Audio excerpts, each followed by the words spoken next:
Flyover से गाड़ी गिर गया नीचे जाए ना सत्यि मिथ्या जाए ना पुरो जैम लेगे गेছে सामने থেকে প্রায় কিলোমিটার 2 পুরো পেছনে ওরকম 2-3 কিলোমিটার জ্যাম মিনিমাম 3 ঘন্টা লাগবে 3 থেকে 4 ঘন্টা লাগবে পুরো জ্যাম ক্লিয়ার করতে আর ভাই পুরোপুরি ফেসে গেলাম এত বড় কি চিকেন টিক্কা কাঠি কাবাব রোল জীবনে এভাবে খাইনি প্রথমে নাম লেখাও পে করো ফের এক জায়গায় এডিট করো আরেক জায়গায় অ্যানাউন্স করো এর আরেক জায়গায়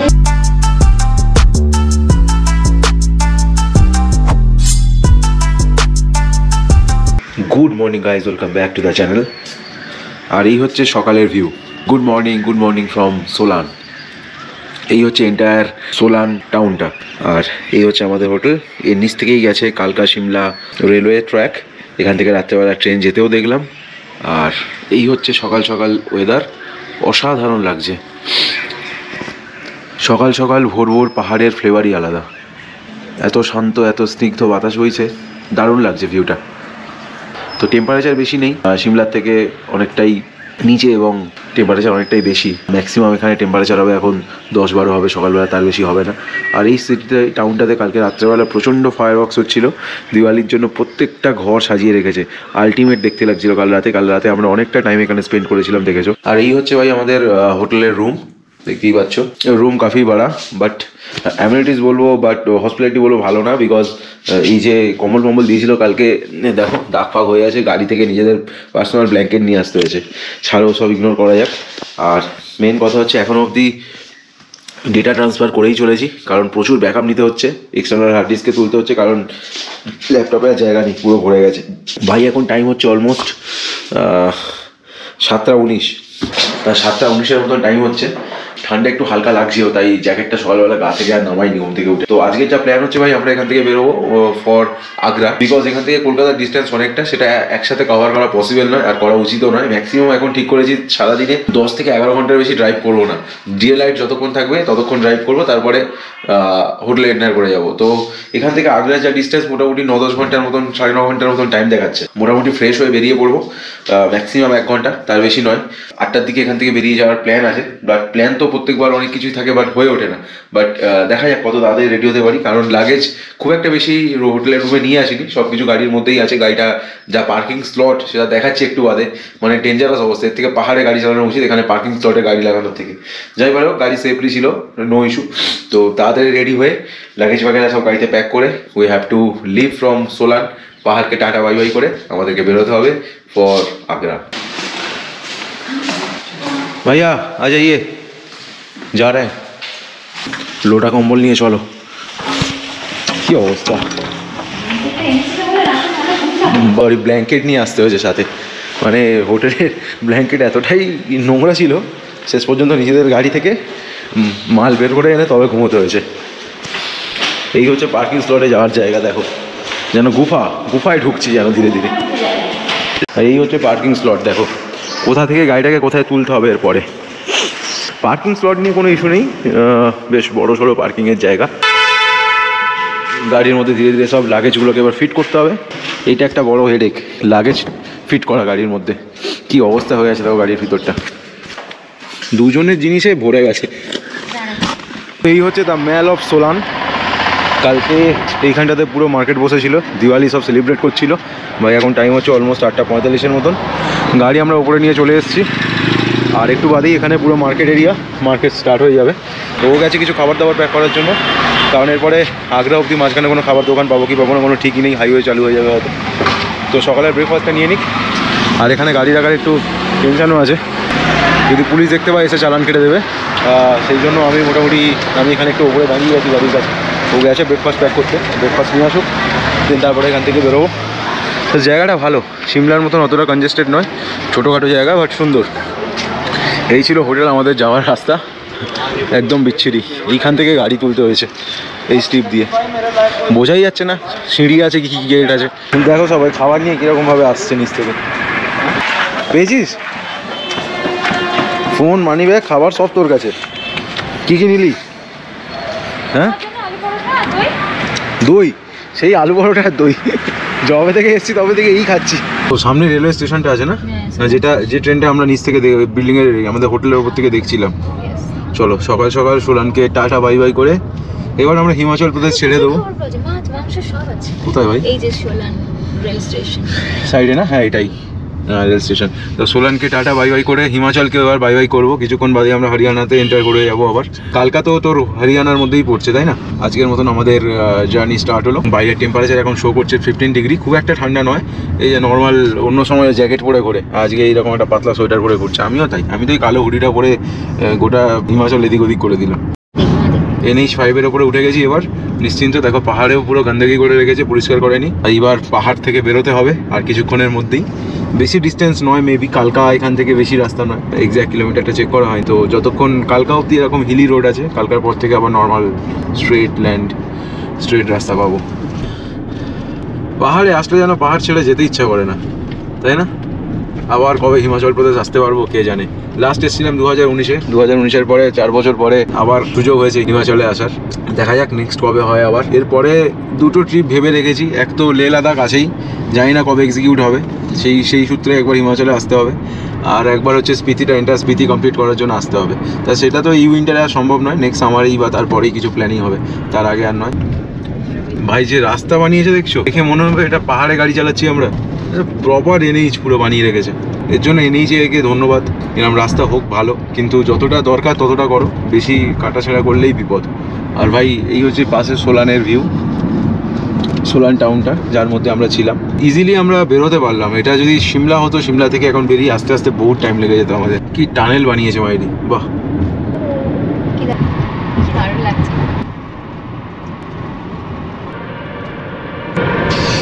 খুব সুন্দর, টানেলটা খুব সুন্দর করেছে। তো আমরা আপাতত আছি ধরমপুর জায়গাটার নাম।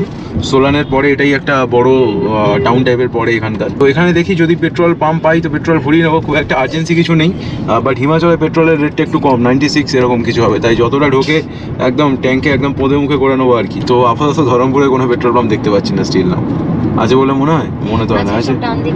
ফাইনালি একটা পেট্রোল পাম্প পেলাম IOCL এর।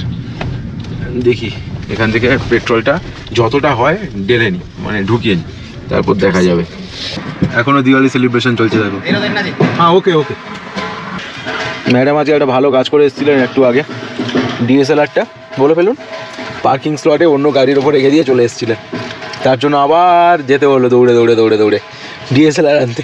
হয়ে গেছিলো আজকে, ম্যাডাম ব্যবস্থা করে দিয়েছিলেন আরেকটু হলে। ঠিক আছে, আর থোড়া ডাল দিয়ে জিতনা যাতা হয়। এসব টোল আগে ছিল না।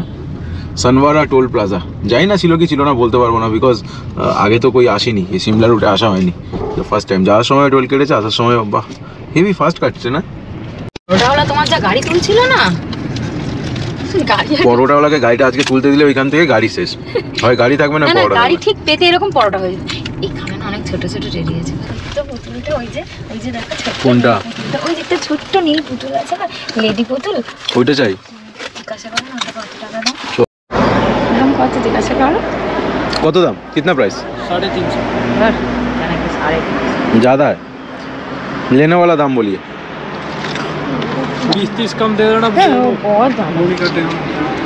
20-30 कम नहीं होगा। और ये वाला, এটা অতটা দেখতে ভালো লাগছে নাকি? খারগুলো ভালো না। এই হচ্ছে পরোটা, টেস্ট ভালো না, বেকার, তাই তো? মোটামুটি কাজ চলার মতন। তা হলো না, যা দাম বলছে ভাই আমাদের ওখানকার থেকে 10 টাইমস বেশি দাম বলছে। না 10 টাইমস না, 3 টাইমস। তো এই পরোটার মজা নিতে পাহাড়ে আরামসে গাড়ি চালাতে যাচ্ছি আপাতত। রাস্তা ভাই প্রচণ্ড কার্ভি, আপ টু কালকা এরকমই কার্ভ থাকবে। কালকা থেকে মেন পাহাড়টা স্টার্ট হয়েছিল, তো আপ টু কালকা অব্দি এরকম কার্ভি রোড থাকবে, কিছু করার নেই। তারপর থেকে আমরা প্লেন ল্যান্ডে নেমে যাবো ধীরে ধীরে। তবে রাস্তা 1 নম্বর বানিয়ে রেখেছে, খুব সুন্দর রাস্তা, সবই ঠিক ছিল।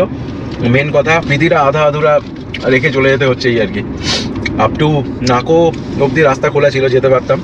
বাট আমাদের সাথে যারা জয়েন করেছিলেন ওখানে, যাদের সাথে মিনস আমরা জয়েন করেছিলাম, দেখা হয়েছে সোদপুরে যে দাদা আর দিদি, তো ওনারা আপ টু নাকো অব্দি গেছে কালকে। বাট আমরা চলে এলাম, গেলে ভালোই লাগতো, বাট কী করা যাবে, কিছু জিনিস ছেড়ে যাওয়া ভালো, যার টানে আবার পরের বার তুমি আসতে পারো। ল্যান্ডস্লাইড হয়ে পুরো রাস্তা চলে গেছে, NH খতম হয়ে গেছে, একদিকে রাস্তা পুরো আউট, এদিকের পোর্শনটা নেই, এতটাই ল্যান্ডস্লাইড হয়েছিল। তারপরে ধীরে ধীরে আবার ঠিকঠাক করছে রাস্তা, কাজ কন্টিনিউ হয়েই চলেছে, এই নয় যে কাজ করছে না বা রাস্তা এইভাবে বন্ধ হয়ে পড়ে আছে। কন্টিনিউ রাস্তা ঠিক করার কাজ এরা কন্টিনিউ করে, এটাই একটা বড় ব্যাপার। তার জন্যই আমরা আসতে পারি গাড়ি নিয়ে। তো এই হচ্ছে হাইওয়ে সেকেন্ড টোল আমাদের। কি ফার্স্ট টোল তো ভাই হিমাচলে দিয়ে এলাম, সেকেন্ড টোল কাটবে এটা 40 টাকার মতন। ভাই আপাতত গাড়ির যা অ্যাভারেজ শো করছে 24 kmpl। সকাল থেকে 57.1 কিলোমিটার মানে 57 কিলোমিটার গাড়ি চালিয়েছি 1 ঘন্টা 43 মিনিটের মতন। আর পাহাড়ের রাস্তা ছিল দেখেছই, চালিয়ে আসছি। তো তারপর থেকে এখনও মাইলেজ শো করছে 24 কিলোমিটার পার লিটার। মানে এটাতে এতটা এক্সপেক্টেড ছিল না, মানে গাড়িটা প্রথম থেকে মাইলেজ 24.1 হয়ে গেছে। হ্যাঁ, এখন গাড়ি ক্রুজে দিয়ে রেখেছি 76 মেনটেন হচ্ছে। তো মাইলেজ এরকম দিয়ে ক্রুজে দিলে মাইলেজ একটু গেন হয়, কারণ অ্যাক্সেলারেশনটা সেম থাকে তো, তাতে একটু কম ফুয়েল কনজিউম করে। এটা মাইলেজ দিত, গাড়িটা প্রথম থেকেই ভালো মাইলেজ দিচ্ছে, বাট এতটা এক্সপেক্টেড নয় রে ভাই। 24.23 এরকম ঠেকিয়ে রেখে দেবে।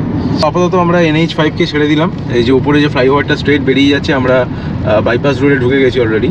তো NH5 স্ট্রেট বেরিয়ে গেল, এটা পাঞ্জাব গিয়ে ঢুকে যাবে, পুরো পাঞ্জাবে ঢুকবে। আর আমরা এরপর এখান থেকে NH7 এন্টার করব, যেটা টুয়ার্ডস আম্বালার দিকে বাঁকবে। তো আপাতত আমরা NH152 দিয়ে যাচ্ছি।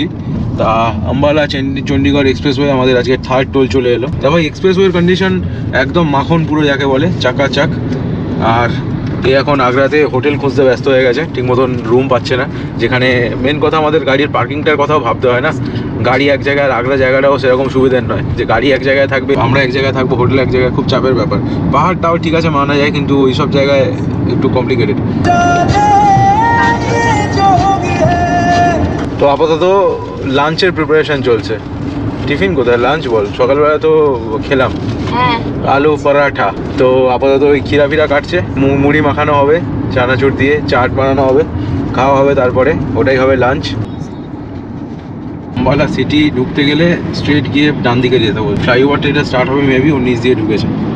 ওয়েলকাম টু হরিয়ানা, আম্বালা মে আপকা স্বাগত হ্যায়। NH44 এর সাইডে গাড়ি দাঁড় করিয়ে রেখে আপাতত লাঞ্চের প্রিপারেশন করছে। শসাগুলো কেটেছিল, ধুচ্ছে, টমেটো ধুচ্ছে। এবার এগুলো কাটবে ভালো করে, থালা ধোবে, তারপরে এর সাথে মুড়ি মাখানো হবে। এই হবে আজকে আমাদের লাঞ্চ। আপাতত দিল্লি পৌঁছতে এখনও টাইম আছে, 3 ঘন্টা 3.5 ঘন্টার মতন টাইম দেখাচ্ছে। তো আপাতত একটু পেট পুজো করে নেওয়া যাক, এই আর কি। মেন হাইওয়ের ধার থেকে একটু সাইডে একটা জায়গাতে দাঁড়ালাম এখানে গাড়িটা নিয়ে। তো এই যে কাটাকাটিগুলো করুক, খাবারের প্রিপারেশন কমপ্লিট হোক, মুড়ি মাখানো হোক। তো মোটামুটি 10-15 মিনিটের প্রচেষ্টায় খাবার রেডি, মুড়ি মাখানো রেডি। এটা হচ্ছে আমার ভাগের, আর এটা হচ্ছে ওর ভাগের, ওরটাই বেশি হবে।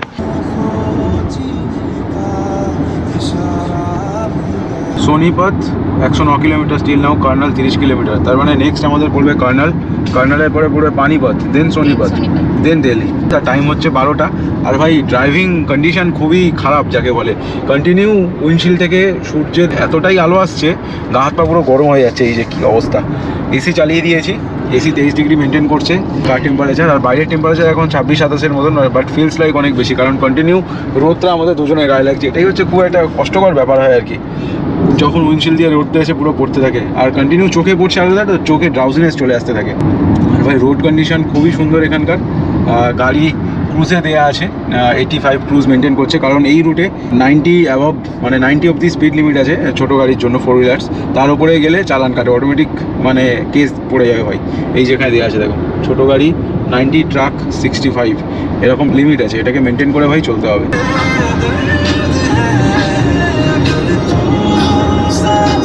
তো ভাই গাড়ি চালাতে চালাতে অলমোস্ট 196 মানে 200 কিলোমিটারের কাছাকাছি গাড়ি চালানো হয়ে গেল। আর দেখতে দেখতে 4th টোল চলে এসছে আমাদের। তো এখনও ভাই 119 কিলোমিটারের মতন রাস্তা বাকি আছে, যেতে হবে 1 ঘন্টা 59 মিনিট, 2 ঘন্টার মতন টাইম দেখাচ্ছে। আবার এখানে দেখাচ্ছিল 33 মিনিট স্লোয়ার, একটু আগে 51 মিনিট স্লোয়ার দেখালো, আবার এখন 33 মিনিট স্লোয়ার দেখাচ্ছে। জানি না কী ব্যাপার, বাট এই হাইওয়ের কন্ডিশন খুব ভালো।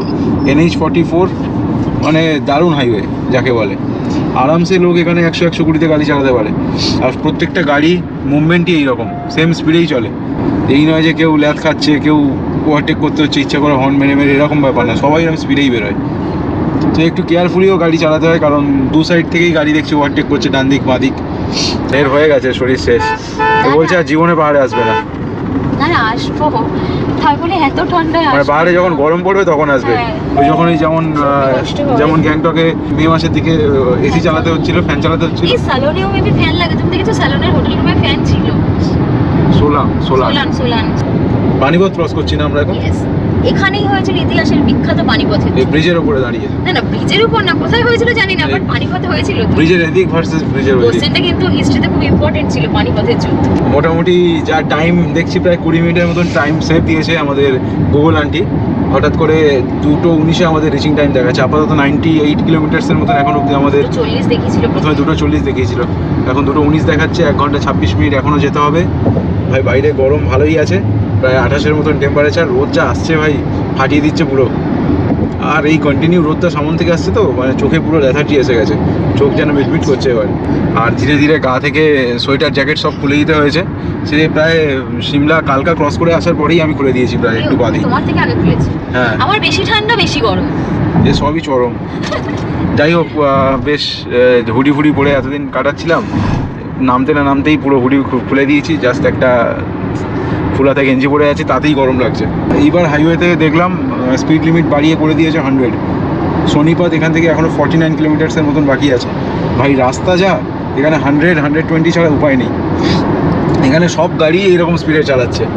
তা আমি 100-তে ক্রুজে লাগিয়ে দিয়েছি, কারণ বাকি কিছু নিয়ে চাপ নেই, মেন প্রবলেমটা চালান কাটার জন্য। এখানে প্রচুর স্ট্রিক্ট ট্রাফিক পুলিশ, এখানে যখন তখন দুমদাম চালান কেটে যায় স্পিড লিমিটের জন্য। তা আপাতত 100 দেখছি স্পিড লিমিট দেওয়া আছে হাইওয়েতে। চলো এবার গাড়ি টানো 100-তে, কোনো ব্যাপার না। তো আপাতত আমরা দিল্লিতে এন্টার করে গেলাম। এই যে দেখাচ্ছে stay on Delhi Panipat expressway 14 kilometres. তো আপাতত যা বাকি আছে 37 কিলোমিটারের মতন রাস্তা বাকি আছে টেম্পল থেকে। 45 মিনিটস টাইম লাগার কথা।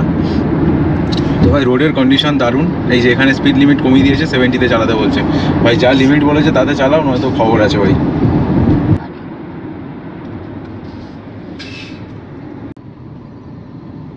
স্ট্রেট চলে গেলে আমরা দিল্লি চলে যাবো। একটু টেক লেফট। রাজঘাটের দিক অ্যাকচুয়ালি এটা দিল্লি নয়ডা বাইপাসটাতেই পড়ে।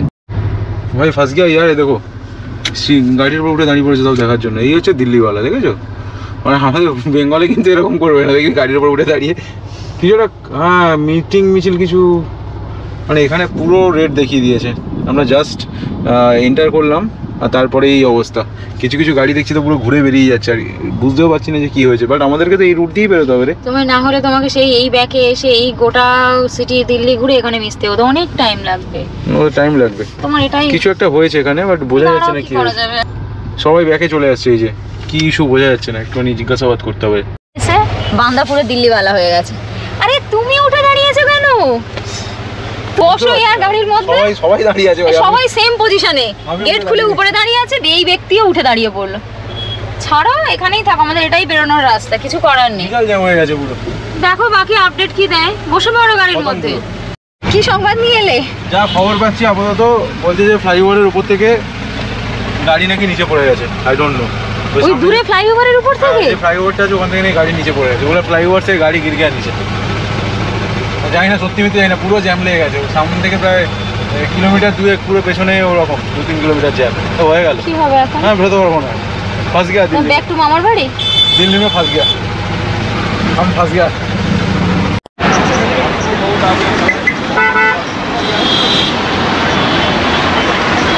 ता ऊपर থেকে গাড়ি বলছে ऊपर से पुल से नीचे गाड़ी गिर गया है फ्लाईओवर से। মিনিমাম 3 ঘন্টা লাগবে, 3 থেকে 4 ঘন্টা লাগবে পুরো জ্যাম ক্লিয়ার করতে। আর ভাই পুরোপুরি ফেসে গেলাম ট্রাফিকে, কিছু করার নেই, একদম চাপের ব্যাপার হয়ে গেল। একটা গাড়ি কোনোরকমভাবে মুভ করতে পারছে না। বাইকার্সগুলো তাও পেছন দিক থেকে জায়গা ক্লিয়ার করে বেরিয়ে যাচ্ছে ছোটো অল্প জায়গার মধ্যে দিয়ে, বাট 4 হুইলার্স তো বের করা ইম্পসিবল এই মুহূর্তে যা জ্যাম লেগেছে এখানে। धीरे धीरे सारी गाड़ी घुमा रहे हैं। ना एकदम नहीं है।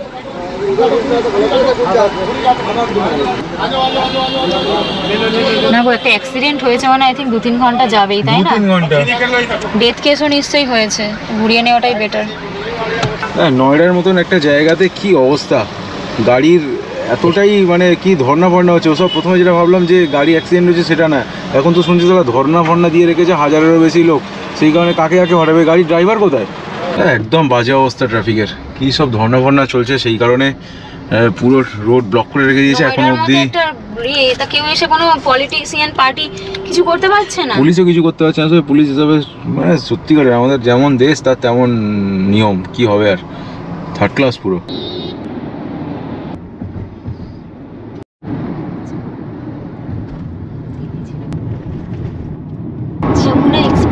पर आपका स्वागत है।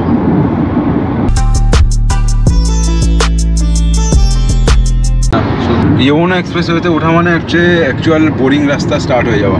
এদিকে 4টে লেন, ওদিকে 4টে লেন, 8 লেনের মতন রাস্তা আছে। আপাতত গাড়ির স্পিড দেওয়া আছে 97-এ ক্রুজ করছি। তা ভাই প্রত্যেকটা গাড়ি 100 আপ স্পিডে চলেই যাচ্ছে, তো একটু সতর্ক হয়ে চালাতে হয় বটে। হেডেক নেই গাড়ি চালাবার, জাস্ট ক্রুজে দাও, আরামসে বসতে থাকো কনসাসলি, ব্যাস গাড়িটাকে জাস্ট গাইড করতে দেবো, আর কিছুই না।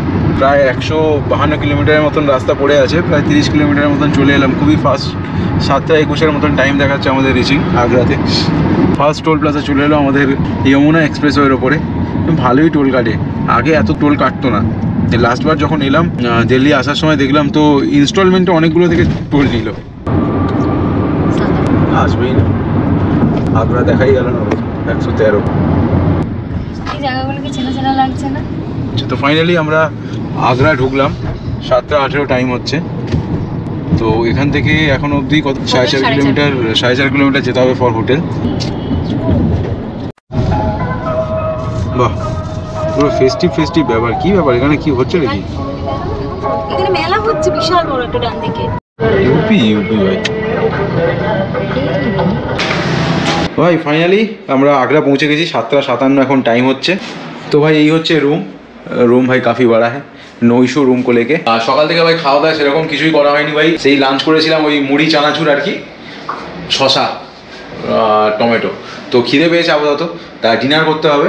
তা এখানকার লোকাল লোকজনের কাছ থেকে খবর নিলাম যে সদর বাজার বলে একটা জায়গা আছে, যেখানে এটা লোকাল মার্কেট।